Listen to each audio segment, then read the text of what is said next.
Kabanata 401. Subscribe. Personal. Guru. Master, tinakot mo ako. Akala ko ikaw ay Live.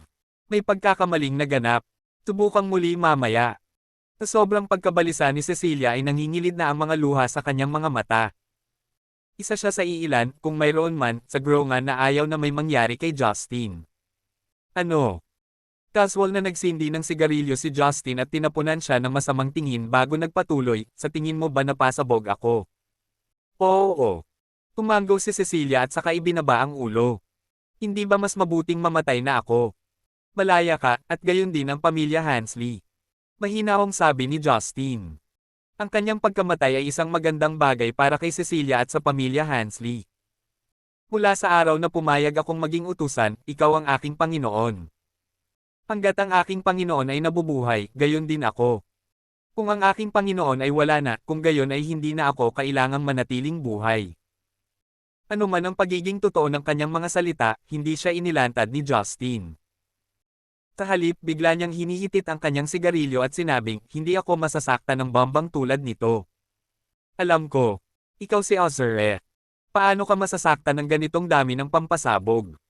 Nakagatang labi, muling ibinaba ni Cecilia ang ulo. Tama iyan. Siya si Ozure, isang lalaking tulad ng Diyos. Paano siya masasaktan ng isang dami lang ng pampasabog? Bumaba na tayo. Dahil may gustong magbigay sa akin ng ganoong regalo, dapat kong suklian sila, hindi ba? Sa isang mahinang ngiti, itinapon ni Justin ang upos ng sigarilyo at naglakad pababa. Nakatayo sa likuran ni Justin, biglang nakaramdam ng lamig si Cecilia sa kanyang gulugad ng walang dahilan pagkatapos marinig ang kanyang mga sinabi. Tinatayo nito ang kanyang balahibo. Makalipas ang kalahating oras, maraming pulis ang nagtipon-tipon sa entrance ng Valerium Hotel. Maging ang Riot Control Unit ay ida-employ para i-cordon ang hotel para pagbawalan ng sino man na pumasok o umalis. Ang pagsabog ng Presidential Suite sa Valerium Hotel ay sapat na upang gumawa ng splash sa gronga at alarma ang gobernador. Samantala, patuloy na kumukuha ng litrato ang mga reporter sa labas ng hotel. Kahit pinagbawalan silang pumasok at pinaghiwalay ng makapal na salamin, hindi pa rin ito napigilan ang kanilang sigla sa pagkuha ng litrato. Ikaw ba si Justin de la Cruz? Lumapit ang sheriff ng police station ng Pleasure Harbor na si Roger kasama ang kanyang team na may seryosong tingin. Gusto niyang kontrolin ang sitwasyon sa abot ng kanyang makakaya bago ito mawala ng kontrol. Oo. Si Justin ay casual na nakaupo sa sopa habang napapaligiran ng isang grupo ng mga pulis. Ginoo De la Cruz, ayon sa impormasyon ng hotel, ikaw ang bisitang tumutuloy sa presidential suite na sumabog. Nasaan ka noong nangyari ang pagsabog? Tanong ni Roger habang ang kanyang nasasakupan ay nagsusulat na may panulat sa likod niya. Nasa kwarto, walang pakialam na sagot ni Justin. Sa kwarto. Ang tugon ni Justin ay nagdulot ng pagkasimangot sa mukha ni Roger. Ngunit sinuri namin ang eksena. Bawat solong tao sa silid ay namatay sa pagsabog. Bakit ikaw lang ang nakaligtas ng hindi nasaktan? Binigyan ni Roger si Justin ng nalilitong tingin ngunit may pag-aalinlangan. Batay sa dami ng mga pampasabog na natagpuan sa pinangyarihan, alam niyang sapat na iyon para masabugan ang buong suite hanggang maging abo. Sa katunayan, wala sa buong silid ang buo bukod kay Justin. Ang buong silid ay parang impyerno sa lupa habang ang espasyo ay naglabas ng nakakasukang aura. Gayunpaman, hindi nasaktan si Justin at walang kahit isang punit sa kanyang damit na hindi makatuwiran. Pinaghihinalaan mo ba ako? Agad na naging malamig ang tingin sa mga mata ni Justin. Sa halip na imbestigahan ang mga bangkay sa silid pagkatapos ng pagsabog, talagang pinaghihinalaan ako ng mga pulis. Seryoso? Siyempre hindi. Umiling si Roger. Huwag mo akong intindihin, Mr. De La Cruz. Ginagawa ko lang ang trabaho ko. Kahit na pinaghihinalaan niya si Justin, hindi niya ito sasabihin ng malakas. Kung tutuusin, si Justin ang tunay na biktima ng pagsabog. Gusto ko lang malaman kung paano ka nakaligtas sa pagsabog, dagdag ni Roger. Swerte lang ako. Sa tingin ko, dapat mong suriin ang mga pagkakakilanlan ng mga katawan na iyon sa lalong madaling panahon. Baka may makita kang hindi inaasahan, mahinahong pahiwatig ni Justin. Anong ibig mong sabihin? Nag-iba ang mukha ni Roger habang pinupulot ang ipinahihiwatig ni Justin. Alam mo ba ang pagkakakilanlan ng mga katawan na iyon? May mga pahiwatig lang ako sa iyo. Tinitigan ni Justin si Roger ng isang walang kibo na sulyap bago idinagdag, dapat kang magpadala ng isang tao upang tingnan kung mayroong anumang malalaking bounty na inaalok sa Gronga kamakailan. Tinasabi mo. Namulat ito kay Roger sa isang iglap. Isang assassination. Agad niyang kinuha ang pahiwatig ni Justin habang nagmamadali siyang nagutos, mga lalaki, pumunta at tingnan kung mayroong anumang malaking bounty sa ulo ni Justin sa black market kamakailan. Opo, Ginoo. Isang grupo ng mga pulis ang kumilos. Makalipas ang ilang minuto, narinig na sumigaw ang isa sa mga pulis, nahanap ko na, sir. May isang tao sa black market na talagang nag-alok ng bounty na 5 milyon sa ulo ni Justin kamakailan. Hayaan mo akong tingnan ito. Kinuha ni Roger ang tablet mula sa kanya at agad na nakita ang litrato ni Justin at ilang impormasyon niya. Kahit na walang gaanong tiyak na impormasyon, ang kanyang larawan at address ay napakadetalyado. Oo naman, isa itong pagtatangkang pagpatay. Binigyan ni Roger ng makahulugang tingin si Justin at nagtanong, tingnan mo ito. Totoo ba ang impormasyon tungkol sa iyo dito? Hindi na kailangang tingnan ito. Iwinasiwas ni Justin ang kanyang kamay ng walang kaunting interes. Dapat matukoy mo ang mga bangkay na iyon sa lalong madaling panahon batay sa listahan ng mga mamamatay tao na tumanggap ng trabaho. Hindi mo ba gustong malaman kung sino ang nag-alok ng bounty? Gulat na napatingin si Roger kay Justin. Hindi siya makapaniwala na 5 milyon talaga ang inialok sa ulo ng isang binata na nasa 20s na mukhang fresh graduate. Pagkatapos ng lahat, ito ay isang halaga na maaaring gumawa ng lahat ng nangungunang mga assassin sa Gronga na maging wild. Hindi, ayoko. Nanatiling walang interes si Justin. Isa lang ang party na makakapag-alok ng ganyang bounty at may sama ng loob sa akin. Ito ang pamilyang Wagner. Ang pamilyang Wagner. Nabigla si Roger habang nanlalaki ang mga mata. Ang pamilyang Wagner, isa sa 4 na kilalang pamilya sa Gronga. Tama iyan. Anong negosyo ang mayroon ka sa pamilyang Wagner? Agad na nalungkot ang mukha ni Roger. Magiging magulo kung ang 4 na kilalang pamilya ay kasali. Ang pamilyang Wagner ay isa sa 4 na kilalang pamilya sa Gronga. Kahit ang gobernador ay ayaw silang masaktan. Ito ay personal. Hindi na nag-abalang makipag-usap si Justin sa kanila dahil hindi niya naisip na umasa sa pulis. Alam niyang iiwas sila sa anumang bagay na may kinalaman sa 4 na kilalang pamilya, kaya imposibleng malagay sila sa gulo. Ano ba talaga ito? Malinaw na gusto ni Roger na mapunta sa ilalim nito, ngunit tumayo si Justin at diretsyong sumagot, hindi ko masabi sa iyo. Tila, ayaw na niyang mag-aksaya pa ng oras. Bago pa makapagsalita si Roger, sinigawan ng isang pulis sa likod niya si Justin, tumigil ka nga dyan. How dare you talk to him ng ganyan? Tagutin lang ang sheriff kapag nagtanong siya sa iyo. Wala ka sa posisyon para tumanggi. Umupo ka na. Kabanata 402. Subscribe. Hindi autorisado. Gusto mo sagutin ko ang tanong niya. Humisi si Justin nang hindi lumingon para hindi masulyapan ang opisyal. Wala siyang autoridad na magtanong. Taka siya naglakad ng walang pakialam.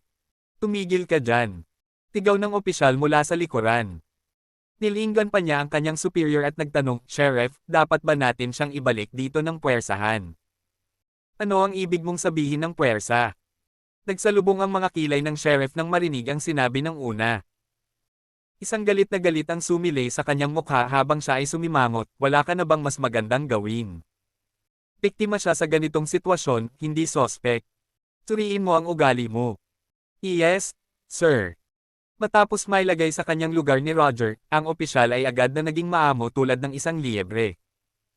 Kumonekta sa internet ng puwersa ng pulisya, at imbestigahan kaagad ang pagkakakilanlan ni Justin de la Cruz. Utos ni Roger. Siya ay naging sheriff sa puwersa ng pulisya sa loob ng maraming taon, kaya hindi ito ang kanyang unang rodeo, at hindi rin siya isang bagitong baguhan. Kung tutuusin, paano niya masasaktan ang isang taong walang pakialam sa pagkagalit sa 4 na kilalang pamilya? Opo, Ginoo. Agad na naglabas ng tablet ang opisyal, nag-login sa network ng pulisya, at nag-type ng pangalan ni Justin. Lumipas ang ilang minuto bago naging itim ang tablet. Isang matapang at pulang salita lang ang nag-flash sa screen, hindi autorisado. Sheriff, anong nangyayari? Napakamot sa ulo ang opisyal habang nakataas ang kilay sa gulat. Tinanong niya, nagma-malfunction ba ang tablet ko o may mali sa internet ng police force? Kalokohan. Mabilis na kumulog ang sheriff, hindi mo ba naiintindihan ang ibig sabihin ng unauthorized? Ikaw ba ay hindi marunong bumasa at sumulat o hindi mo ba naiintindihan ang wikang Chinaen? Si Sheriff, ako. Bago pa makapagsalita ang opisyal, sumabad si Roger, shut up. Maya-maya lang, isang lamig ang bumalot sa puso ni Roger, dahilan para manginig ito ng husto. Maging ang ating kapulisan ay walang pahintulot na magsagawa ng investigasyon sa kanyang pagkakakilanlan. Nangangahulugan ba ito na siya ay isang nakakatakot na makapangyarihan? Masyadong nagulat ang ibang mga opisyal sa biglaang galit ni Roger na nagpakawala man lang ng tili. Gayunpaman, noon ay nagring ang telepono ng huli. Kamusta? Tanong ni Roger. Ikaw ba ang sheriff ng police station ng Pleasure Harbor? Ako ang punong superintendent ng puwersa ng pulisya ng Gronga, si Finnegan Langley. Tinusubukan mo bang tingnan ang isang taong nagngangalang Justin de la Cruz kanina?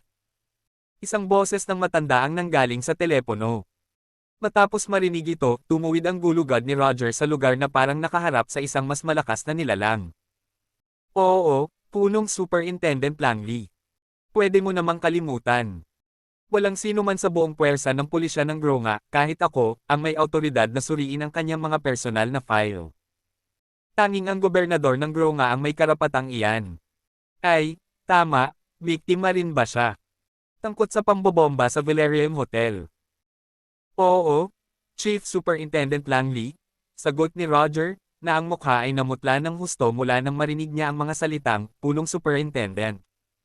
Hindi pwede. Ang lahat ng puwersa ng pulisya ng Gronga ay walang awtoridad na i-access ang mga file ni Justin de la Cruz. Anong klaseng halimaw siya? Sa isiping iyon, biglang namuo ang malamig na pawis at dumausda sa kanyang likuran. Buti na lang at hindi niya sinasadyang pahirapan si Justin kanina. Kung hindi, alam niyang mawawalan siya ng posisyon bilang sheriff nang wala sa oras. Gusto kong tingnan mo kaagad kung sino ang nasa likod ng pambobomba. Wala akong pakialam kung ano ang background ng salarin o kung ang tao ay nagmula sa isang prestihiyosong pamilya. Gusto kong malutas ang bagay na ito. Huwag mong hayaang makatakas sila. Oo, Chief Superintendent Langley. May ipapaimbestiga ako kaagad. Nang matapos ang tawag, nanlambot na parang halaya ang mga tuhod ni Roger habang nakadapa sa sopa. Anong problema, sir? Tanong ng mga opisyal matapos mapansin ang kakaibang ugali ni Roger. Pumunta at imbestigahan kung sino ang nasa likod ng pambobomba ngayon.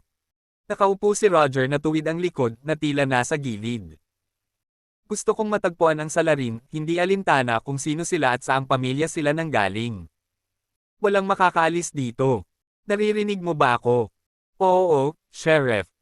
Nang matanggap ang utos na ito, ang puwersa ng pulisya ng Pleasure Harbor ay nagmamadaling nag-imbestiga.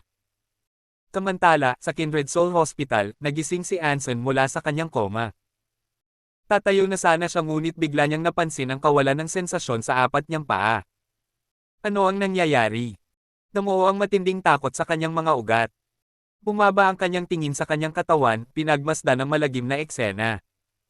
Nasaan ang aking mga braso at binti? Tili ni Anson na parang baliw.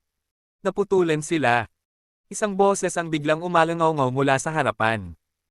Ang taong iyon ay walang iba kundi ang kapatid ni Anson, na kinasusuklaman ni Anson hanggang mamatay, si Samuel. Ginawa mo ito. Dinampot ni Anson ang isang bote ng salamin sa malapit at ibinato sa kanya. Samuel, bulok mong pump, nasisiraan ka na ba? Paano mo ako mapuputol habang ako ay nakoma? Walang saysay na panatilihin ang mga ito. Humisi si Samuel na pagmasdan na ng doktor ang iyong mga paa at sinabing kahit na ang pinaka-advanced na teknolohiya ay hindi makapagpapagaling sa kanila. Ang pinakamahusay na paraan para panatilihin kang buhay ay alisin ang mga ito. Bullshit. Purong galit ang bumalot sa isip ni Anson habang umuungal, sinadya mo itong ginawa. Kahit na hinihiling ko ang iyong kamatayan, hindi ko madudumihan ang aking mga kamay sa paggawa nito. Si Samuel ay pumutok ng parang punyal bago ibinato ang medical report sa kanyang kapatid.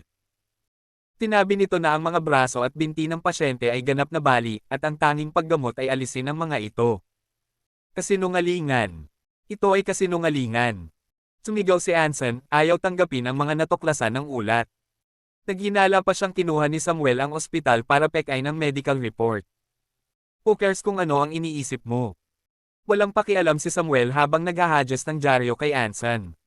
Umalangaw-ngaw ang kanyang bakal na tono. Tingnan mo, at sabihin sa akin kung ano ang sinasabi nito.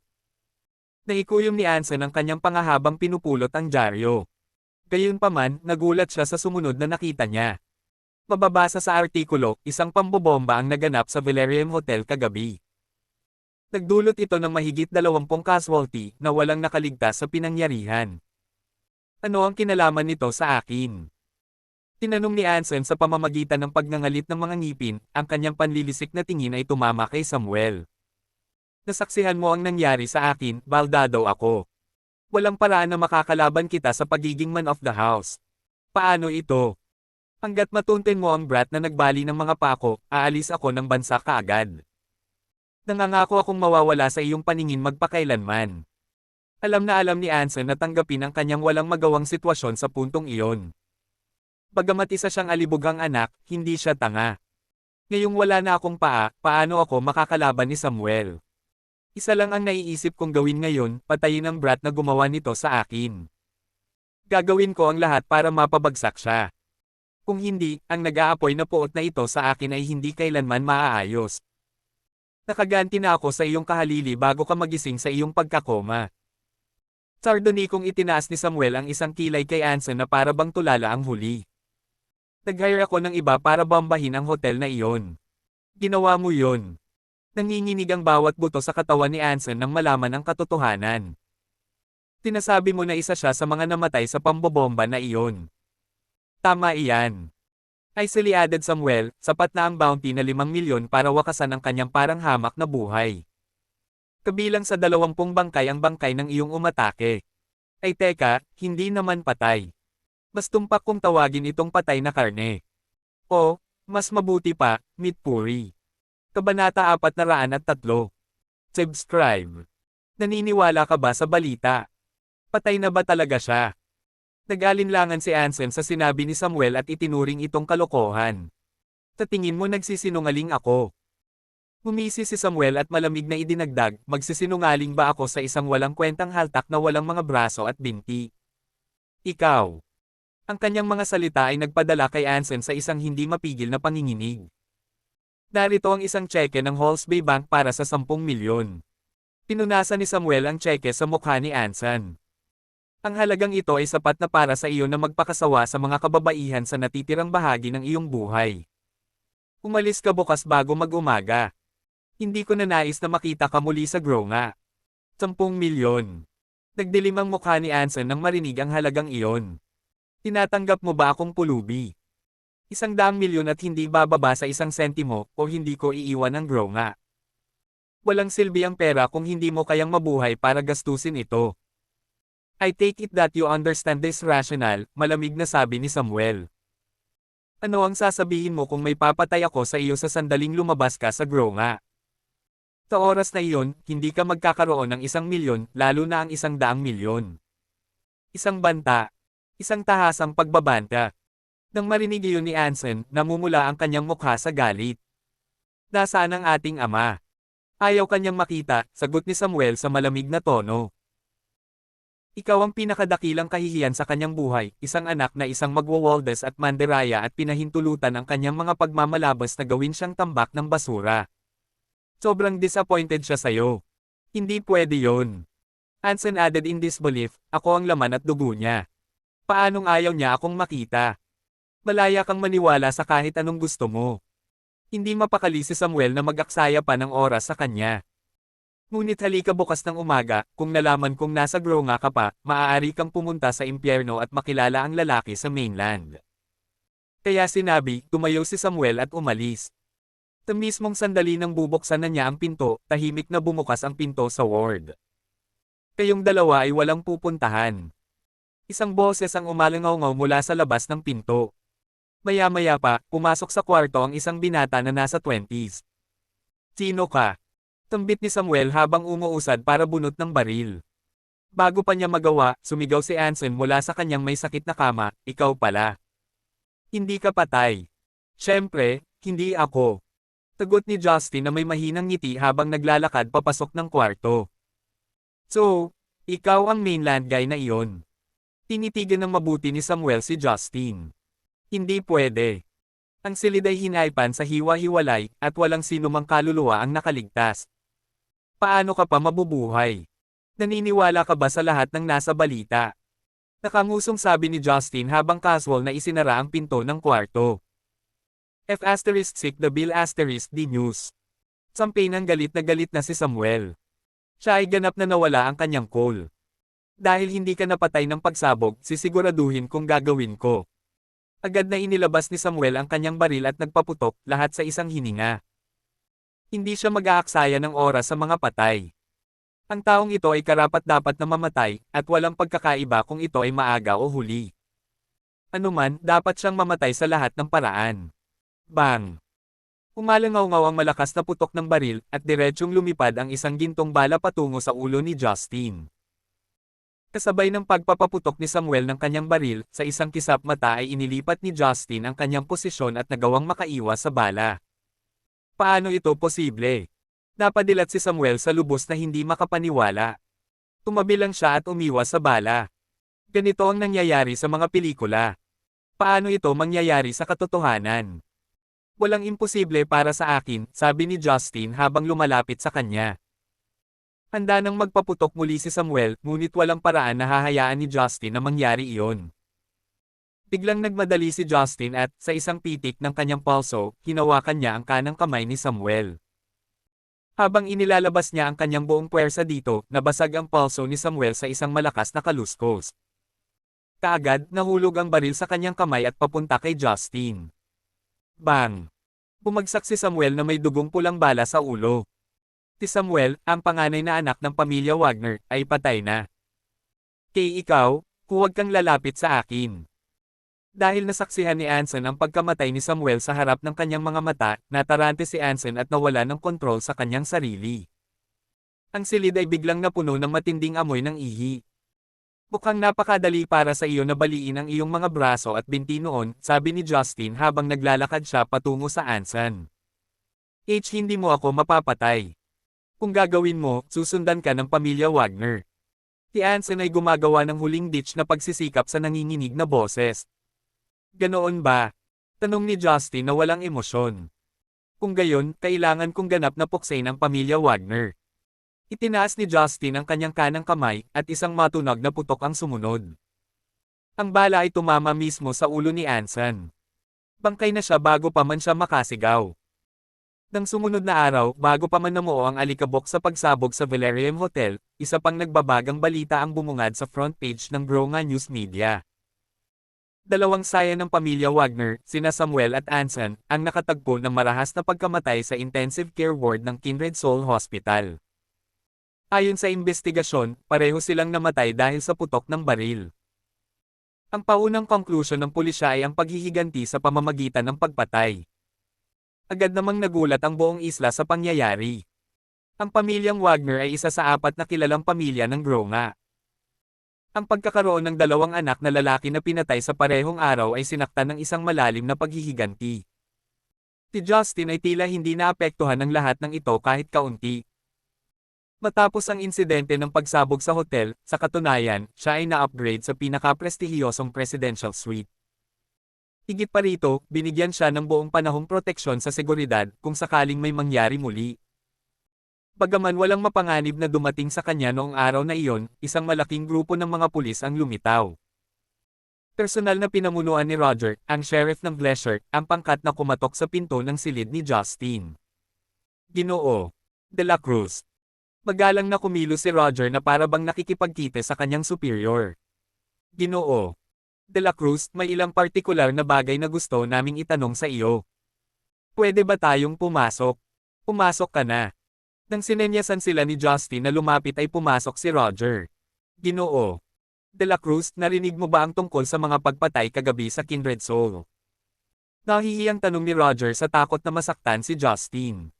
Hindi pa, mahinahong sagot ni Justin. Kagabi, sina Samuel at Anson Wagner ay parehong binaril sa ospital. Tatakbo ng aming mga pagsisiyasat, nalaman namin na nagkaroon ng ilang salungatan sa pagitan mo at ni Anson. Tama ba iyon? Tanong ni Roger sa mahinang boses. Tama, sagot ni Justin sabay tango. Pagkatapos ng aming mga investigasyon kahapon ng hapon, nalaman din namin na ang nagtakda ng bounty sa iyo ay si Samuel, sabi ni Roger sa isang pansamantalang paraan. And coincidentally, both of them met their end last night. Kaya, nakikita mo. Napaatras si Roger nang hindi na kumpleto ang kanyang pangungusap, halos parang natatakot siyang lumikha ng hindi pagkakaunawaan sa pagitan nila. He added hastily, Mr. De La Cruz, huwag mo akong intindihin. Hindi ako naghihinala sa iyo, maliban na sa partikular na kaso na ito, ang hinala sa iyo ang pinakamalaki. Kailangan nating gampanan ang ating mga tungkulin. Manamham. Tumango si Justin at nagpatuloy, dahil kilala mo na ang taong nasa likod ng bounty, sa palagay ko maaari mong isara ang kaso. Anong ibig mong sabihin? Naguguluhan na tanong ni Roger. Hindi ibig sabihin na patay na ang isang tao ay hindi siya nakagawa ng krimen, paliwanag ni Justin. Kabanata 404. Subscribe. Walang punto sa pagpapabuhay sa kanila, nakuha ko na. Sa isang iglap, namulat si Roger kay Roger. Kahit na namatay ang tao, hindi mabubur ang ebidensya ng kanyang krimen. Si Samuel pa rin ang utak sa pagsabog ng presidential suite ng Valerium Hotel. Halatang gusto ni Justin ng paliwanag mula sa kanya. Ginoo De La Cruz, titingnan ko ang bagay na ito at bibigyan kita ng kasiyasang resulta. Tinapik-tapik ni Roger ang kanyang dibdib habang tiniyak, buhay man o patay, hanggat nilabag niya ang batas, dadalhin natin siya sa hustisya. Sige. Madiin na tumango si Justin. Ngunit, Mr. De La Cruz. Natigilan si Roger, nag-aalangan. Pinatay si Samuel. Mapapatunayan mo ba ang iyong pagiging inosente? Tulad ng pagpapakita sa amin na mayroon kang alibay. Siyempre. Simpleng sabi ni Justin, kahapon, buong gabi akong hindi lumabas ng kwarto ko. Kung hindi ka naniniwala sa akin, maaari kang magtanong sa staff ng hotel o sa kanilang lobby manager. Siyempre, tanungin mo rin si MS Hansley. Nanatili siya sa kwarto ko kagabi hanggang sa hating gabi. Okay, Mr. De La Cruz. Agad namang nakahinga ng maluwag si Roger. Hanggat may alibay si Justin, maaaring baliwalain ni Roger ang mga chismis na iyon at ang panggigipit sa kanya ng pamilya Wagner. Play volume. Alas 12 True full screen. Pagkatapos ng lahat, ang pamilyang Wagner ay isa sa 4 na kilalang pamilya sa Gronga, at ang isang hamak na sheriff na tulad niya ay walang kapangyarihan na sumalungat sa impluwensya nito. Kahit na ang punong superintendent ay walang pagpipilian kundi ang sumuko sa mga kahilingan ng pamilya Wagner, pabayaan ako. Oh, siya nga pala, may isang bagay na sa tingin ko ay kailangan kong ipaalala sa iyo. Kalmadong sinulyapan ni Justin si Roger. Palagay ko may mali sa suspect na nasa isip ninyo. Paano? Nasusulat ang pagkalito sa buong mukha ni Roger. Ang mga dapat mong pinaghihinalaan ay hindi ako ngunit ang mga mamamatay tao na hindi pa nakakatanggap ng kanilang pera, sabi ni Justin. Kahit hindi nila natapos ang kanilang misyon, huwag kalimutang nawalan sila ng mahigit 20 kasama. Sa tingin mo, posible bang humingi sila ng kompensasyon mula sa pamilyang Wagner, ngunit tumanggi ang pamilyang Wagner na ibigay ito? Ginoo De La Cruz, ibig mong sabihin, napabuntong hininga si Roger nang mapagtanto ang isang bagay. Ang mga miyembro ng assassin organization ang pumatay sa magkapatid na Wagner. Hindi ko masasabi ng tiyak, mahinahong sagot ni Justin. Iyon lang ang haka-haka ko. Kunin mo ito ng isang kurot na asin. Sa tingin ko walang problema sa iyong hula. Nang marinig ang opinyon ni Justin, labis na namangha si Roger. Hindi kailanman naisip ng sheriff na hindi lamang siya bibigyan ni Justin ng kanyang kooperasyon, ngunit tutulungan din siya ni Justin na makaisip ng paraan. Hindi nakapagtataka. Hindi nakakagulat na si Mr. De La Cruz ay maaaring takutin ang punong superintendent kahit na si Mr. De La Cruz ay nasa 20s pa lamang. Ginoo De La Cruz, pasensya na sa abala sa iyo. Aalis na ako ngayon. Nang matapos ang kanyang trabaho, hindi na nang ahas si Roger na magtanong pa. Agad niyang ikinaway ang kanyang kamay at inalis ang kanyang mga tauhan. Samantala, pagkaalis ng sheriff, dinala ni Cecilia ang isang basong tubig kay Justin at sinabing, Guro, hindi ako makapaniwalang nalutas mo ito ng ganoon kadali. Naisip niya noong una. Pagkatapos mamatay ang magkapatid na Wagner, sasamantalahin ng pamilya Wagner ang pagkakataon na gumawa ng kaguluhan, kaya hindi niya inaasahan na magagawa ni Justin. Notisin ang problema sa pamamagitan lamang ng ilang mga pangungusap.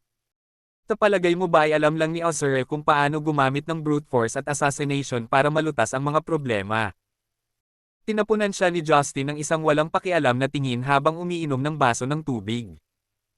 Dahil sa hindi mabilang na mga labanan nitong ilang taon, nakatagpo siya ng iba't ibang uri ng mga kalaban. Bawat warlord na gumamit ng kabuoang kontrol sa isang rehiyon ay matalino. Ang mga warlord na iyon ay may maraming sundalo at baril, at mayroon pa silang maraming think tank at tagapayo sa militar. Kung wala man lang sariling paraan at taktika si Justin para harapin ang kanyang mga kaaway, wala siyang kakayahang lipulin ang mga paksayon sa buong mundo at year-off-on sila. Guro, hindi ko sinasadya iyon, nang marinig ang mga salita ni Justin, bahagyang nabalisa si Cecilia. Akala ko hindi ka na mag-abala sa paglalaro ng gayong murang panlilinlang sa kanila. Kahapon ng hapon. Para sa kanya, hanggat may pera ang isa, walang anumang bagay sa Japesdale o Gronga na hindi malulutas. Kahit na namatay na si Wilson, umiral pa rin ang pamilya Hansley. Ako, si Cecilia Hansley, ang pangatlong panganay na anak na babae ng pamilya Hansley. Ito ay hindi isang murang trick. Umiling si Justin at humigop ng tubig. Ito ay para lamang matulungan ang mga pulis sa Gronga na isara ang kaso. Kung gayon, ang pamilyang Wagner. Natigilan si Cecilia. Walang saysay na buhayin ang pamilya Wagner. Isang casual na pahayag mula kay Justin ang hinatulan ng kamatayan ng pamilya Wagner. Para sa kanya, ang pagpiga sa pamilyang Wagner ay kasing dali ng pagpiga sa langgam. Dahil may death wish ang pamilya Wagner, pagbibigyan ko ang hiling nila. Nang marinig ang sinabi ni Justin, hindi na nagulat si Cecilia dahil iyon nga ang gagawin niya. Siya ang maalamat na Ozure. Walang ibig sabihin ang pamilya Wagner kay Justin. Hindi man sila karapat-dapat na maging kaaway niya. Ang isang salita mula kay Justin ay sapat na upang ibagsak sila. Ting-sing! Ting-sing! Sa sandaling iyon, napuno ng tunog ng telepono ang silid ng hotel. Casual na kinuha ni Justin ang telepono ng hotel at sinagot ito. Kamusta? Kabanata 405. Subscribe. Gone too far, si Mr. De La Cruz ba ang nagsasalita? Isang matandang lalaki ang nagsalita mula sa kabilang linya. Nang marinig ni Justin ang boses na iyon, alam na niya kung sino iyon. Si George iyon, ang gobernador ng Gronga. Oo. Anong problema? Sagot ni Justin. Paumanhin, Mr. De La Cruz. Dahil sa kapabayaan ko kaya nangyari ang pagsabog ng hotel. Matapos makumpirma na si Justin ang nagsasalita, agad na humingi ng tawad ang gobernador ng Gronga. Hindi ko akalain na ang brat ng pamilyang Wagner na iyon ay magiging matapang na kukuha ng mga assassin mula sa black market para patayin ka. Ipinapangako kong bibigyan kita ng kasiya siyang sagot para sa pangyayaring ito. Hindi na kailangang humingi ng tawad. Pinutol siya ni Justin. Tapusin ang pamilya Wagner sa loob ng 3 araw. Istorbo sila. Mula ngayon, ayaw ko nang makita muli ang pamilya Wagner sa Gronga. Naiintindihan mo ba? Oo. Hindi nang ahas si George na kontrahin si Justin. Tandaan mo, 3 araw lang ang ibibigay ko sayo.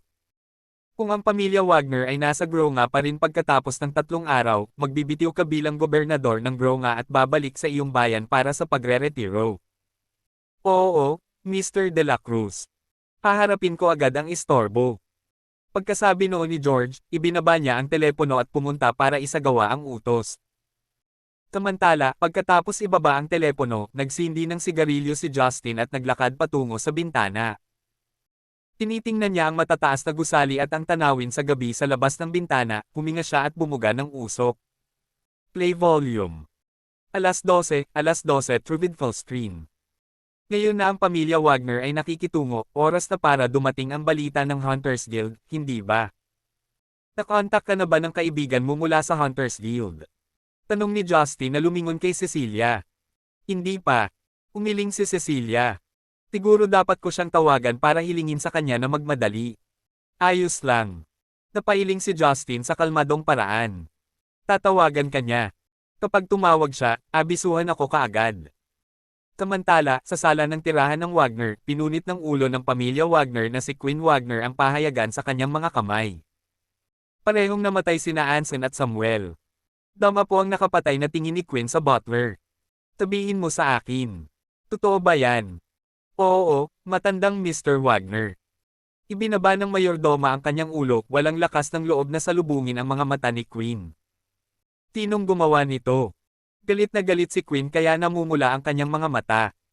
Siya ay nasa ika-60 taon, ngunit magkasunod na nawalan siya ng 2 anak na lalaki.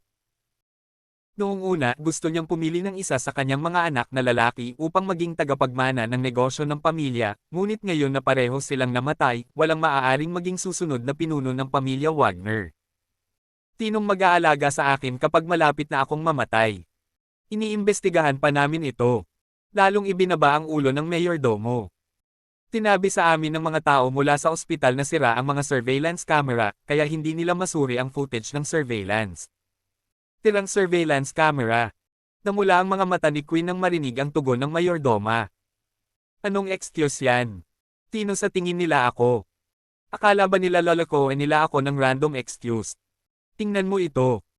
Kung sira ang mga surveillance camera, suriin ang taong namamahala sa ospital pati na rin ang mga doktor at mga nurse na namamahala sa kanilang ward. Kung hindi nila ito malaman, hayaan silang mamatay kasama sina Anson at Samuel. Oo, matandang Mr. Wagner. Dahil sa takot sa galit ni Queen, nagmamadaling tumalikod ang mayordoma para umalis, ngunit bigla itong huminto sa kanyang kinatatayuan at nanghihina na tumingin kay Queen. Matandang Mr. Wagner, mayroong isang taong napakahinala. Sino ito? Lalong tumindi ang bloodlust sa paningin ni Queen. Hindi siya makapaniwalang mawawala sa kanya ang 2 niyang anak sa katandaan. Kaya, wala siyang ibang hiniling kundi ang patayin ang lahat ng mga sospek. Isang tao mula sa mainland. Nagsalita ang mayordomo sa pananahimik na tono, ang pangalan niya ay Justin de la Cruz. Ang taong iyon ay may ilang salungatan kay Mr. Anson, at ang kanyang 4 na paa ay nabali ni Justin. Nag-alok si Ginoong Samuel ng pabuya na 5 milyon para patayin ang taong iyon. Mahigit 20 asasin ang lumapit sa taong iyon, ngunit wala ni isa sa kanila ang nakaligtas sa pagsabog sa silid. Gayunpaman, lumabas si Justin na hindi nasaktan. Kahit anong isipin ko, siya ang pinakakainahinala. Ano ang sinabi mo? Nang marinig ang mga salitang iyon, muling nagalit si Queen. Ang 4 na paa ni Anson ay nabali ng isang taga-mainland. Kailan yun nangyari? Bakit walang nagsabi sa akin tungkol dito? Ginoo. Hindi ako pinayagan ni Samuel na sabihin sa iyo, tugon ng mayordomo na medyo nakonsensya. Anak na walang galang. Hinampis ni Queen ang kamay niya sa mesa. Nasaan ang Justin de la Cruz na iyon? Tumawag ng pulis para arestuhin siya. Tumawag ako ng pulis, ngunit tumanggi silang hulihin siya. Nanatili ang tingin ng mayordoma sa lupa. Tinabi nila na si Justin de la Cruz ang biktima at walang kinalaman sa pagpatay kina Mr. Samuel at Mr. Anson. Tsaka may alibay siya. Ano ang sinabi mo? Nang marinig iyon ni Queen, naging malungkot ang kanyang ekspresyon. Tinabi ba talaga yan ng pulis?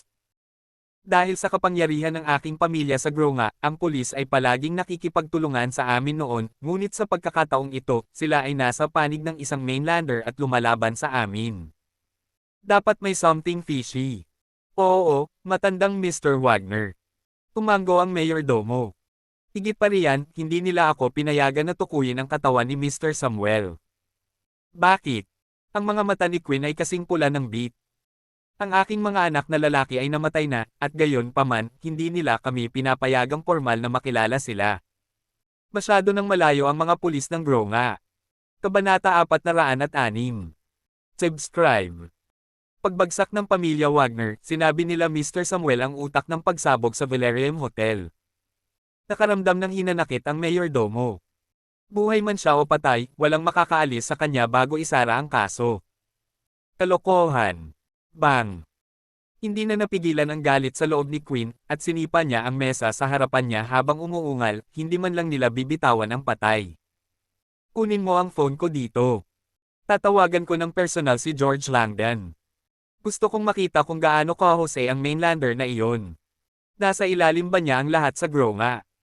Oo, matandang Mr. Wagner.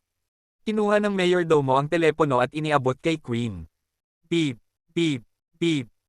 Sinusubukang pigilan ang kanyang galit, dinihil ni Queen ang numero ni George, at ang mga tunog ng beep ay tumunog ng hindi mabilang na beses. Gayunpaman, walang sumasagot sa tawag. Thud. Inihagis ni Queen ang telepono sa lupa sa sobrang inis. Dahil doon, nagkapira-piraso ang telepono. Hindi inaasahan ni Queen na si George, na kadalasan ay todong ngiti sa tuwing kasama niya si Queen, ay hindi man lang sumagot sa kanyang tawag sa kritikal na pagkakataong ito. Mukhang nagmula ang mainlander sa isang kilalang background. Tigaw ni Queen. Kahit na ang isang hanggal ay maaaring mapagtanto na ang mainlander ay may isang malakas na background ngayon. E ano ngayon?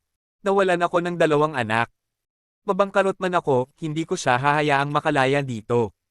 Maya-maya, may narinig na boses mula sa hardin sa tirahan ng Wagner. Hindi ko alam kung prominent o hindi ang background ng mainlander, pero alam ko na kailangan mo kaming sundan sa istasyon ng pulis, matandang Mr. Wagner. Maya-maya, nakita ni Queen ang isang nasa katanghaliang gulang na lalaki na nakauniporme ng pulis.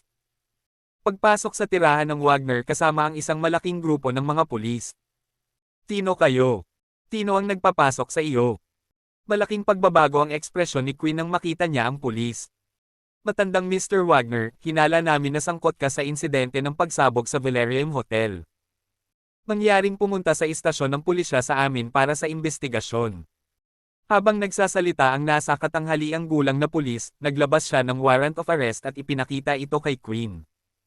Ito ay warrant of arrest.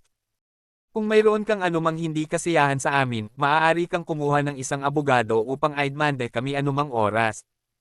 Warrant ng pag-aresto. Nang makita ni Queen ang warrant of arrest, nagdilim kaagad ang kanyang ekspresyon, at mariin niyang tinanong, sino ang nagbigay sa iyo ng karapatang arestuhin ako? Ako ang pinuno ng pamilya Wagner. Ako rin ang Justice of the Peace ni Gronga. Anong karapatan ng pulis na arestuhin ako? Ibigay mo sa akin ang telepono. Tatawagan ko si Chief Superintendent Langley. Nang kukunin na sana ng mayordomo si Queen ng telepono, sumabad ang nasa katanghaliang gulang na pulis, hindi na kailangan yan.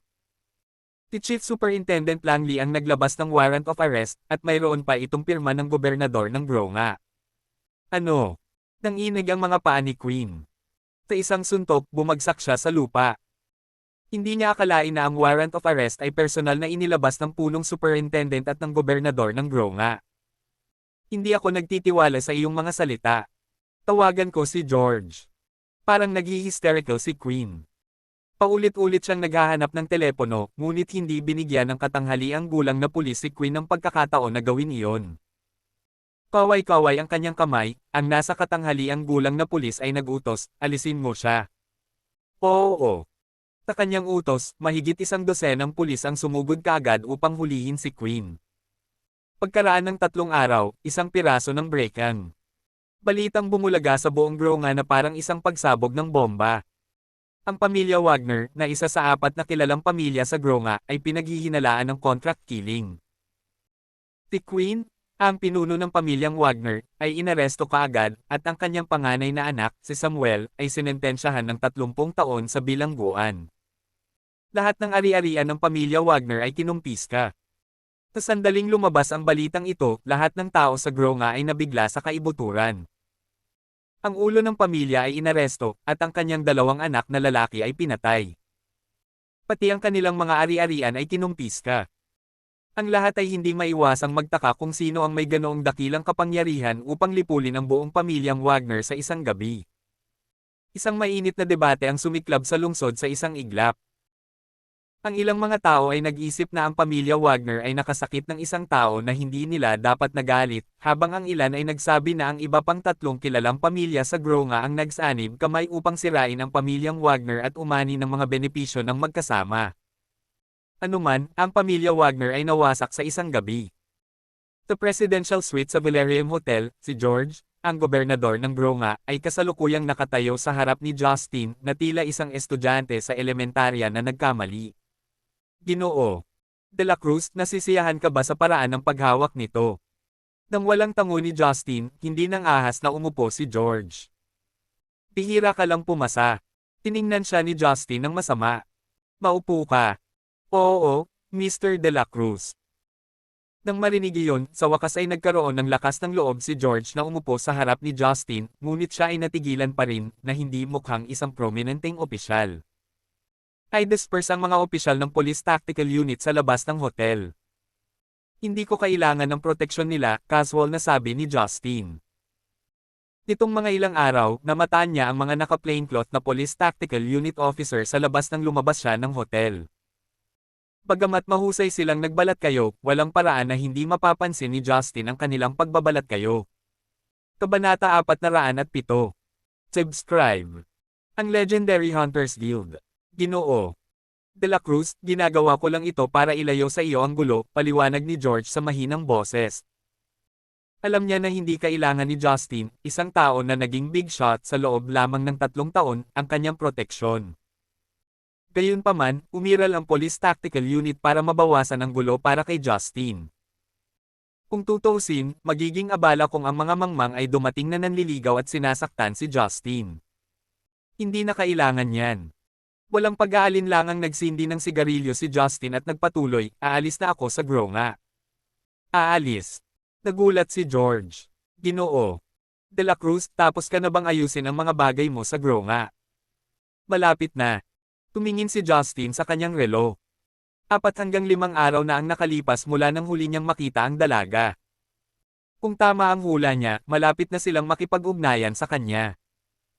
Matapos harapin ang mga bagay ng Hunters Guild, oras na para bumalik siya sa Jazza at makilala si Diana.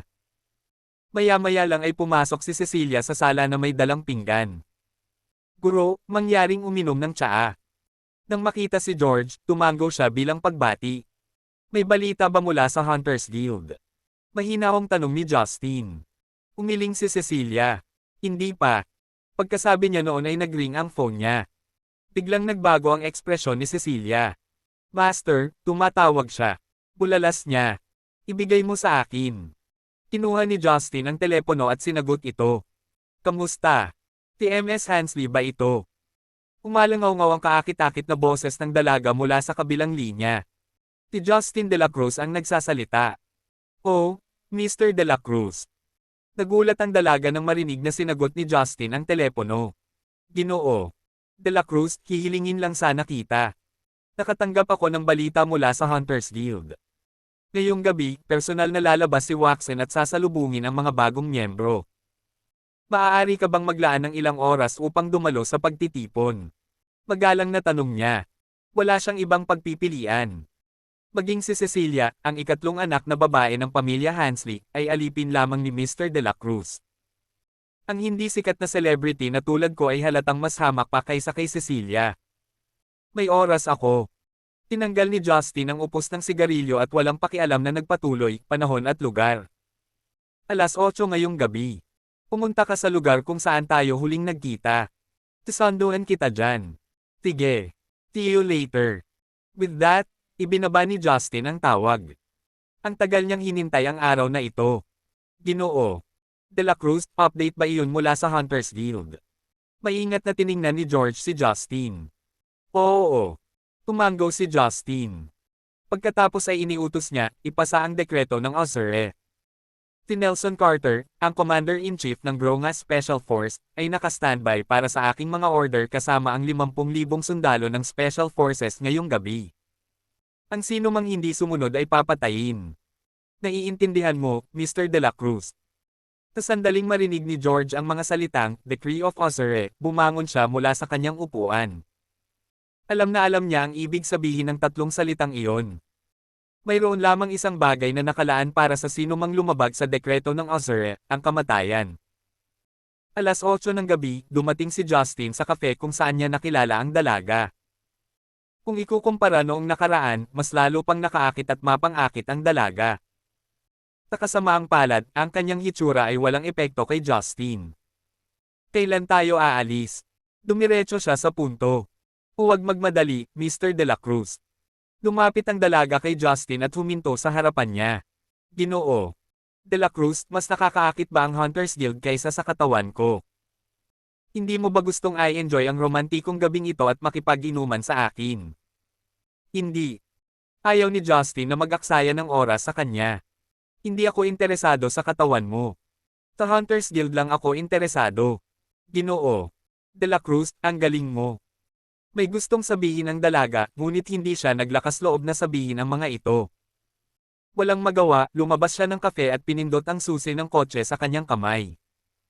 Kasunod nito, kumislap ang mga headlight ng isang itim na Lexus sa malapit. Tara na, Mr. De La Cruz. Dadalhin kita sa aming conference center. Nagtaas ng kilay si Justin. Conference center. Echoed niya. Ito talaga ang lugar kung saan tayo nagtitipon, paliwanag ng dalaga. Karaniwan, ang mga miyembro ng Hunters Guild ay nagkikita minsan sa isang linggo, ngunit si Waxen ay bihirang magpakita. Maikli lang ang pagpapakita niya kapag may mga bagong miyembro o sa pagtatapos ng buwan. Kaya imposibleng makita siya sa ibang pagkakataon. Talaga. Ang swerte ko yata. Pagkasabi nun ay sumakay na si Justin sa backseat ng sasakyan. Bumilis ang sasakyan, gumawa ng hindi mabilang na pagliko sa daan. Nagpunta sila mula sa mataong sentro ng lungsod patungo sa isang desyerto na lugar kung saan kahit ang mga stoplight ay wala kahit saan. Pagkatapos ng 2 oras na paglalakbay, sa wakas ay huminto sila sa isang liblib at tiwangwang na lugar. Ang lugar ay napapaligiran ng ilang, ngunit ang isa ay makakahanap ng isang ganap na bagong mundo kung ang isa ay nakipagsapalaran sa mas malalim na kagubatan. Sa dulo ng masukal na kagubatan ay may isang marangyang mansyon na umaabot ng libu-libong metro kwadrado. Ang tarangkahan nito ay mahigpit na binabantayan ng armadong seguridad. Bawat isa sa kanila ay may hawak na itim na submachine gun habang pinagmamasdan ang mga taong papasok at lalabas sa lugar. Kabanata 408. Subscribe. Narito ang Waxen. Para sa iyong kaalaman, Mr. De La Cruz, hindi ka makapasok kung masusumpungan kang nagtataglay ng anumang uri ng armas, paalala ng dalaga. Alam niya ang ugali ni Justin sa loob at labas. Dati, nabali niya ang mga paa ni Anson sa main-itang pagtatalo. Magkakaroon lamang ng gulo kung ang mga gwardya ay walang kaalam-alam upang mabalisa siya. Tama. Iniyuko ni Justin ang kanyang ulo at sabay na humakbang patungo sa mansyon. Wala siyang dalang armas, kung tutusin. Naiwan pa nga niya ang kanyang one and only heaven sword sa kwarto ng hotel. Sa kanyang pananaw, walang pagkakaiba kung siya ay nilagyan ng armas o wala. Play volume. Basahin ang artikulo. Mangyaring makipagtulungan sa aming security check. Ang mga gwardya ay nagwalas sa buong katawan ni Justin gamit ang isang kulay itim na kagamitan bago siya pinapasok sa loob. Pagtapak niya, napansin niyang may parada na ng mga tao sa loob. Ang karamihan ay binubuo ng mga lalaki at babae, bata at matanda. May grupo din ng mga tao na may blonde na buhok at asul na mga mata. Gayunpaman, nang humakbang si Justin, agad niyang nakuha ang atensyon ng publiko. Siya ay, maliwanag, ang tanging estranghero sa libu-libong mga individual. Gayunpaman, hindi siya naabala sa kanilang mga titig. Sa pag-scan sa paligid, nakahanap siya ng pwesto na mauupuan habang hinihintay ang pagdating ni Waxen. Pagkaupo pa lang ni Justin ay nilapitan siya ng dalaga na may dalang 2 baso ng plain water. Gusto mo bang uminom, Mr. De La Cruz? Hindi, sagot ni Justin habang kinakawayan ito. Ibinaba ng dalaga ang baso at umupo sa tabi niya. Tingnan mo sila, Mr. De La Cruz. Ang ilan sa kanila ay gumawa ng pangalan para sa kanilang sarili, habang ang ilan sa kanila ay mula sa mayayamang pamilya. May mga A-list celebrities pa nga dito. Ngunit lahat sila ay naloko ni Waxen na parang isang grupo ng mga tanga para sumali sa Hunters Guild, para lang ma-brainwash niya. Huminto siya saglit bago idinagdag, Mr. De La Cruz, ito ba ang sinasabi nila, ang Earth ay nagbibigay ng sapat upang matugunan ang mga pangangailangan ng bawat tao, ngunit hindi ang kasakiman ng bawat tao. Ang mga tao ay hindi kailanman magiging kontento. Kapag sila ay may kayamanan, sila ay nanabik sa kapangyarihan. Ngunit kapag nakontrol na nila, susubukan nilang kumita ng mas maraming kapalaran. Parang vicious cycle. Bakas ng pagtataka ang mga mata ni Justin nang marinig ang pahayag nito. Oh, kaya, ikaw din, ay alam ang pagpapalaganap. Bakit, hindi ba't matino ang ulo ng babaeng ito sa kabila ng pagiging nasa Hunters Guild? Aba, syempre. Napatawa ang dalaga sa sinabi nito. Bawat isa sa atin dito ay lubos na nakakaalam, sa totoo lang. Kung gayon, bakit ka pa sumali sa Hunters Guild? Tanong ni Justin. Mas naunahan siya ng curiosity niya. Ha?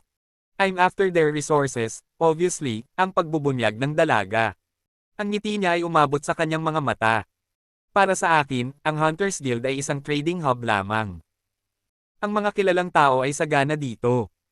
Kung hindi ako nakapasok, sa palagay ko ay hindi ako bibigyan ng pribilehiyong makilala ang mga big shot na ito. Ginagamit ng lahat ang isa't isa upang maabot ang ating sariling mga layunin. Iniaalay ko ang aking katawan sa kanila bilang kapalit ng kanilang mga kayamanan. Ano ang tawag natin dito? Equal exchange, di ba? Talagang ginulat mo ako sa iyong pinag-isipang mabuti sa buhay, nakangiting sabi ni Justin habang nagsisindi ng sigarilyo. Wala naman siguro akong choice. Nang hindi umaasa sa mga panlilinlang, hindi mabubuhay ang mga hindi kilalang starlet na tulad namin sa Grow nga. Umiling ang dalaga habang may suot na mapait na ngiti. Huwag mong sabihin sa akin na hahamakin mo ako dahil doon, Mr. De La Cruz. Siyempre hindi. Napakamot ng ulo si Justin dahil doon. Ito ay kanilang kalayaan na pumili kung paano isabuhay ang kanilang buhay. Isang tanong para sa iyo, Mr. De La Cruz. Anong negosyo ang pinapatakbo mo sa mainland? Ito ay isang pambihirang tanawin na makita si Justin na hindi siya ang kanyang karaniwang malayo at maigsi na sarili, na nagbigay sa dalaga ng lahat ng lakas ng loob na kailangan niya upang magtanong. Bago iyon, natarante siya ng tawagin ni Cecilia si Justin bilang kanyang Panginoon. Hindi lang iyon, kumilos pa si Cecilia na parang nakakatakot na pusa sa harapan niya. Parang nakaukit na sa kanyang mga buto ang takot sa kanya. Hindi ako sa negosyo, at hindi rin ako magaling dito. Tinitik ni Justin ang abon ng sigarilyo at nagpatuloy sa mahinahong tono, kung tungkol sa aking pagkakakilanlan, malalaman mo rin sa lalong madaling panahon. Ibinigay niya sa kanya ang malamig na balikat sa pagbitaw ng kanyang mga salita. Sabay-sabay na narinig ang magaan na yabag mula sa labas ng pinto. Kaagad pagkatapos, isang blonde na dayuhang nakasuot ng itim na suit ay sinamahan ng ilang mga bodyguard pagpasok niya sa mansyon. Sa ikalawang pagpapakita niya, pin-drop na katahimikan ang naganap. Kasunod nyon, umalangaw-ngaw ang malakas na palakpakan sa buong mansyon. Sunod-sunod na hiyawan din ang narinig mula sa mga nanonood. Waxen. Ang kawan ng mga tao ay nagsimulang magsaya ng malakas na parang nakita nila ang mismong sagisag ng Diyos. Sa gitna ng masiglang kapaligiran, umakyat si Waxen sa pinakamataas na lugar sa entablado at itinaas ang kanyang kamay. Mangyaring tumahimik, lahat. Siya pipe up sa sirang tsenayan. Masayang-masaya akong makita kayong lahat ngayon. Bilang mga pangunahing miyembro ng Hunters Guild, sigurado akong nag-aambag kayong lahat sa liwanag ng pag-unlad ng ating guild. Sa ngalan ng Hunters Guild, nagpapasalamat ako sa inyong lahat.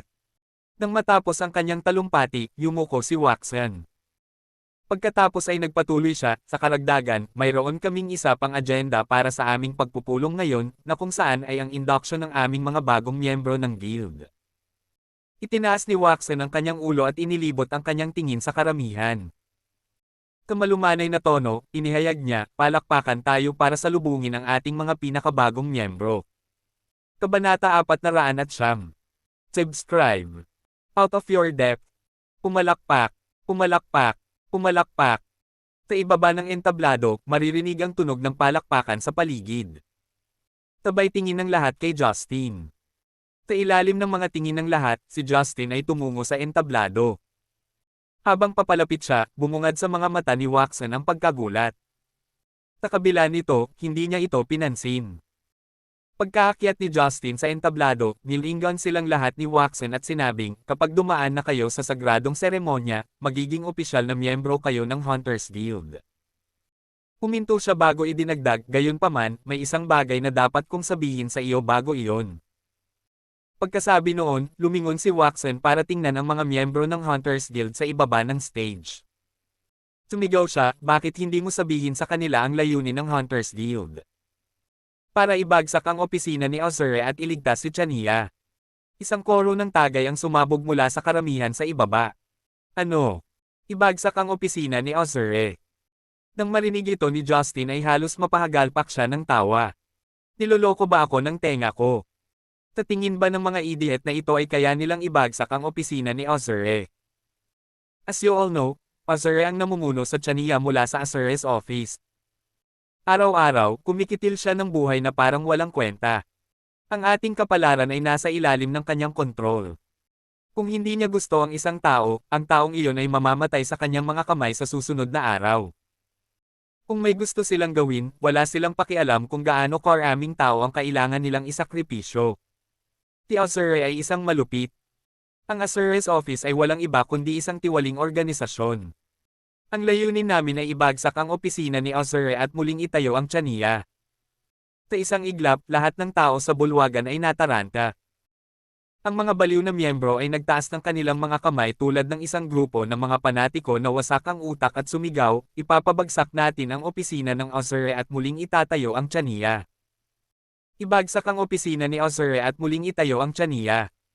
Habang nakatitig siya sa napakaraming tao sa ibaba, isang malamig na ngiti ang lumitaw sa mga mata ni Waxan. Gayunpaman, hindi niya ito hinayaang magpakita. Sa halip, ikinawin niya ang kanyang braso sa hangin at sinabing, hanggat ibababa natin ang opisina ni Azure, lahat ng magagandang babae, magagarang mansyon, at kayamanan ay magiging atin para kunin. Anong dahilan para hindi natin ibagsak ang opisina ni Azure? Naimpluwensyahan ni Waxen, ang mga miyembro sa ibaba ng entablado ay nagsimulang maging mas wild. Nakatingin sila kay Waxen na para bang may tinitingnan silang Diyos. Habang nasasaksihan ang lahat ng ito sa kanyang harapan, hindi napigilan ni Justin ang pag-iling at pagtawa. Anong panahon ba tayo ngayon? Hindi ako makapaniwalang nahuhulog pa rin ang mga tao sa kalokohang ito. Ilang daang taon na ang nakalipas, ngunit ang ideya ay pareho pa rin gaya ng dati. Kung ibinaba nila ang Azure's office, maaari nilang makuha ang lahat ng babae, pera, at mansyon na maaari nilang pangarapin. Ang pamamaraang ito ng paghuhugas ng utak ay nagsimula noong mga siglo pa. Nagulat si Justin na nahulog pa rin ang mga tao dito. Andyan ka ba? Anong pinagtatawanan mo? Habang nagkakagulo ang lahat ng miyembro, si Justin lang ang tumatawa. Sa kanyang ngiti, kitang-kita ang pag-aalipusta. Nang makita ang mapang uyam niyang ngiti, hindi maiwasan ni Waxen na tumingin kay Justin. Wala masyado. Tingin ko nakakatawa lang, nakangiting sagot ni Justin. Nakakatawa. Nang marinig ni Waxen ang sagot ni Justin, naging yelo ang kanyang tingin. Sa tingin mo ba nakakatawa ang mga kilos natin? O nakakatawa ba ang aming layunin na ibagsak ang opisina ni Azure? Lahat ng ito ay nakakatawa. Tumawa si Justin at idinagdag, sa tingin niyo sapat na ang marami sa inyo para ibagsak ang Azure's office. I'm afraid you guys are way out of your depth here. Habang pasulyap-sulyap siya sa silid, nagpatuloy siya, alam mo ba kung gaano karaming mga sundalo ang Azure's office? Ang 4 na hari ng digmaan lamang ay mayroong 400,000 sundalo sa ilalim ng kanilang pakpak.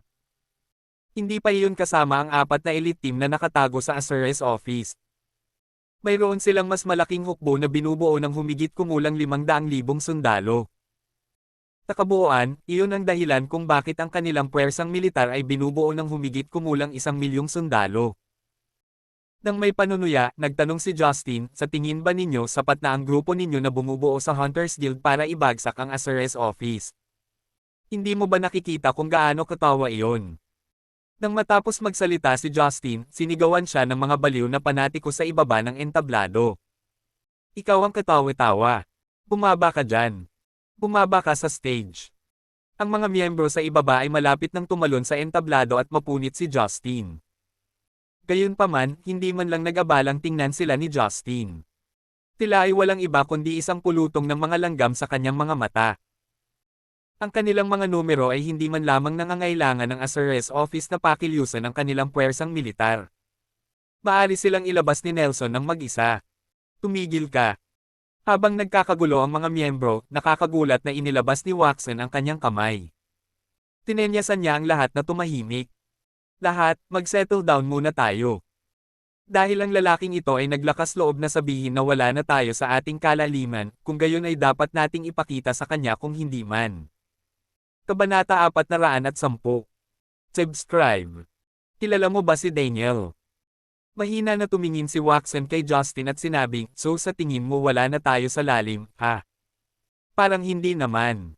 Ang bawat miyembro ng Hunters Guild ay ang pinakamahusay sa pinakamahusay. Ang mga walang kabuluhang iyon sa opisina ni Azure ay hindi kailanman maihahambing. Kahit sinong miyembro dito ay may potensyal na maging isang kilalang pinuno. Kailangan lang nilang bigyan ng pagkakataon. Basta ibagsak natin ang Azores office, sila ang magiging bagong founder ng bansa. Tinitingnan mo ang mga magiging pinuno ng bansa. Kapag nangyari iyon, makikita mo kung sino ang wala sa lalim nila rito. Ganoon ba? Napakahusay. Inaasahan ko ito. Humisi si Justin. Masyado siyang matamlay para magsabi pa. Hindi mahalaga dahil ang grupong ito ng mga ambisyosong miyembro na nagsisikap na ibagsak ang opisina ni Azure ay magiging mga bilanggo ni Nelson sa isang oras o higit pa. Dahil ang kinalabasan ay itinakda, ano ang punto ng pag-aaksaya ng kanyang hininga? Parang hindi pa rin siya naniniwala sa amin. Ayos lang yan. Panahon ng makapagsasabi. Napangiti si Watson nang maalis ang tingin niya kay Justin. Gayunpaman, habang tinatitigan niya si Justin, mas lalo siyang nagulat. Maya-maya, hindi niya maiwasang magtanong, "Hoy, bakit parang pamilyar ka sa akin? Nagkakilala na ba tayo dati?" Hindi pa tayo. Bahagyang umiling si Justin. Tama ba? Bahagyang kumunat ang noo ni Watson. Bakit parang pamilyar ka sa akin? Oh, naalala ko na ngayon. Para kang matandang kaibigan ko. Dating kaibigan. Tumaas ang kilay ni Justin. Oo. Tumango si Watson. Matagal na panahon na ang nakalipas, siya ang pinakamatapat kong kasama. Nakasama ang palad, natapos niya akong ipagkanulo at ang Hunters Guild sa pamamagitan ng pagkontra sa aming misyon. Hindi ko maitatanggi na magkahawig kayong dalawa, lalo na ang titig sa inyong mga mata. Sa totoo lang, kung wala akong mas kilala, masasabi kong iisang tao lang kayong dalawa. Oh, ganoon ba? Tiningnan siya ng masama ni Justin. Ano ang pangalan ng dati mong kaibigan? Ang kanyang pangalan ay Daniel de la Cruz. Sumulyap si Watson kay Justin at nagsimula, matagal na panahon na ang nakalipas, tayo ay magkakasama sa labanan. Gumawa kami ng isang kasunduan upang baguhin ang mundong ito ng magkasama. Gusto naming lumuhad ang mundo sa harap namin. Hindi ko inaasahan na pagtataksilan niya ako sa kalagitnaan. Kapalit ng kanyang pagtataksil, kinuha ko ang kanyang buhay. Hindi lang iyon, kasama ko rin ang kanyang asawa. Kung pinahintulutan ng panahon, ginawa ko rin iyon sa kanyang anak. Tayang isang pagkakataon lang kaya nabuhay ang anak niya. Malamang kasing edad mo ang anak ngayon. Biglang naging malamig ang tono ni Watson. Isang malupit na liwanag ang sumilay sa kanyang mga mata. Kilala mo ba si Daniel kapag nagkataon? Siyempre, gusto ko. Ilang segundo lang ay nanlamig ang mga mata ni Justin. Ang kapaligiran sa silid ay tila bumaba ng ilang degree. Kung hindi ko siya kilala, paano ako tatayo dito sa harapan mo? Hindi ba, Watson? Ha? Mukhang tama ang hula ko. Nang marinig ang tugon ni Justin, kinumpirma ni Watson ang kanyang mga hinala. Anak ka ni Daniel, di ba? Yung hindi ko nagawang patayin. Bukod sa akin, sino pa ba ang lalapit dito para kitilin ang buhay mo? Sa puntong ito, hindi na nag-aksaya pa si Justin ng oras. Ang dahilan kung bakit siya napunta kay Watson ay napakasimple. Balak niyang patayin si Watson at maghiganti para sa kanyang ama. Kunin ang buhay ko. Nang marinig ito, pumagalpak ng tawa si Watson. Sa tingin mo kaya mo akong ibaba mag-isa? Binata, ikaw ay masyadong walang muwang tulad ng iyong ama. Noon, gusto niya rin akong paalisin, pero ano ang nangyari sa huli? Namatay siya. Samantala, nakatayo pa rin ako dito. Akala ko mas matalino ka sa tatay mo. Nakasama ang palad, parang mas tanga ka pa sa kanya. Sa tingin mo ba may kakayahan kang patayin ako mag-isa? Taktong nagsalita si Watson ay bahagyang pinagsalikop ang kanyang mga kamay. Agad namang sumugod ang isang grupo ng mga gwardya mula sa bawat sulok ng mansyon. Lahat sila ay armado ng mga submachine gun, at lahat sila ay nakatutok kay Justin. Sa tingin mo ba sapat na ang mga lalaking ito para pigilan ako? Sa kabila ng hindi mabilang na mga baril, walang takot sa mukha ni Justin. Bagkus, mahinahon niyang tinitigan si Watson. Well, I guess malalaman natin kung mapipigilan ka nila o hindi. Tumaas ang isang kilay ni Watson at mariing nag-utos, kunin mo siya. Opo, Ginoo. Kautos na iyon, 12-12 ng mga gwardya ang sumugod kay Justin. Ang iba sa kanila ay nakatayong matatag habang nakatutok ang kanilang mga submachine gun kay Justin. Kung siya ay maglakas loob na kumilos ng padalos-dalos, hindi sila magdadalawang isip na magpaputok. Huwag kang mag-abala. Wala ni isa sa inyo ang aalis dito ngayon. Sa pagtingin sa mga gwardya na paparating, hindi man lang nag-abala si Justin na bigyan sila ng pangalawang sulyap. Sa halip ay tumingin siya sa kanyang relo. Malapit na ang oras. Dapat nandito na sila ngayon. Maya-maya lang ay narinig ang malakas na kalabog mula sa labas ng mansyon.